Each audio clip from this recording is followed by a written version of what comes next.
My name is Telflyn Penry. I'm a solitary pagan witch. I'm an author and the founder of the Wolf and Howl Press. And this little talk this evening is about getting the most from our spells, from our magic. You see, I think one of the big problems with spells is that newcomers particularly, and also people who've been on the path for a long time, tend to dive in with a spell.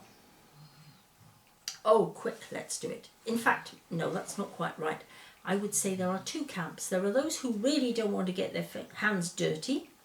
They will not do a spell under any circumstances unless they've asked everybody's permission and gone round and round in circles and sent themselves and everybody else spare, which is a sort of Wenglish word for sending someone spare, sending them a bit potty, sending them a bit frazzled. And then there's the other lot that will dive in and can't wait to get casting a spell without really much thought for what they're doing. So ideally, obviously, we need to go somewhere in the middle. Now, I think one of the reasons why spells sometimes are very tricky and why we don't do very well at them is because we are coming at them in the wrong frame of mind. One of the most important exercises you need to do is to actually clear your mind of clutter. Now, when I was a girl, I learned the piano. And I absolutely loved the piano. I loved music. I really did. But my first teacher was always saying to me, concentrate, concentrate. And I used to sit there thinking, I am concentrating. What more can I do? But this is because nobody had really explained to me what concentration is. And concentration is not really about screwing your mind up to focus on something. You cannot concentrate if there is too much junk in your head already.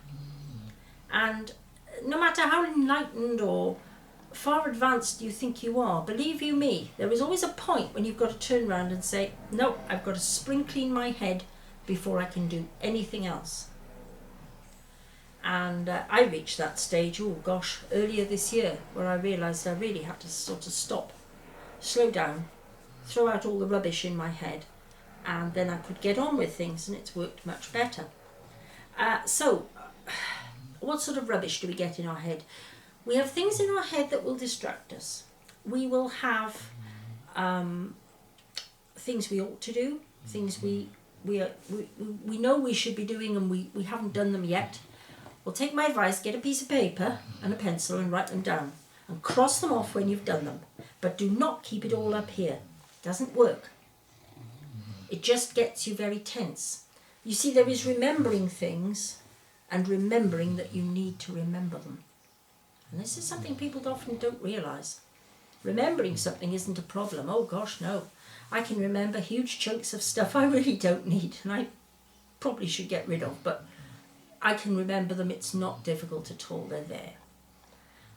I often surprise my family by launching into long recitations of poetry and stuff that I learned when I was a kid. And I haven't forgotten it.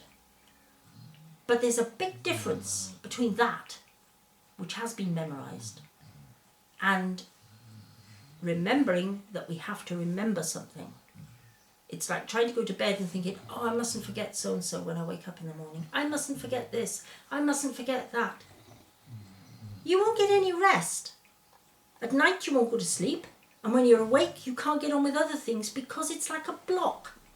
So, put a pencil and paper beside the bed when you go to sleep at night. Not a phone. Get your phone well away. Switch it off. You don't want distractions. Pencil and paper. It can't do anything. It can't bring you messages. You just write down what you want.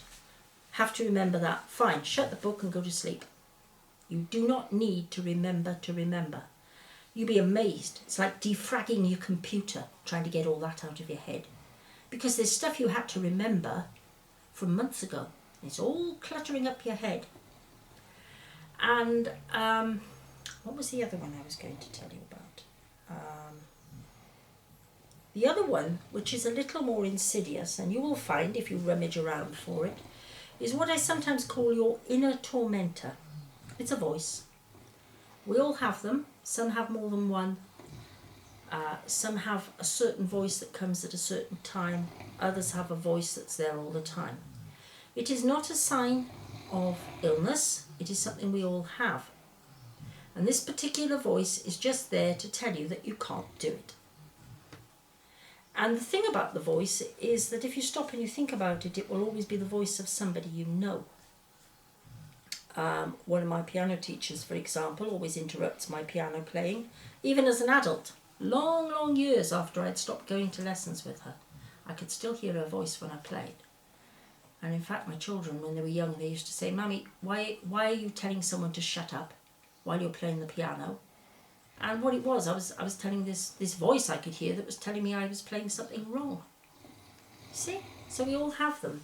And you will know your voice. And it's simply a question, really, of recognising it.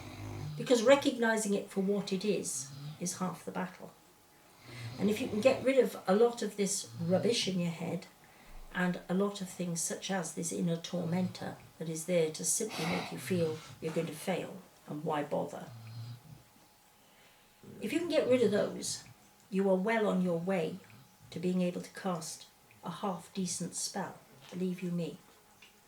It's one of the most important lessons you can ever learn. How to concentrate, get rid of the junk. And I will leave it there. I think that was probably only a short talk, but I think it's something to be going on with.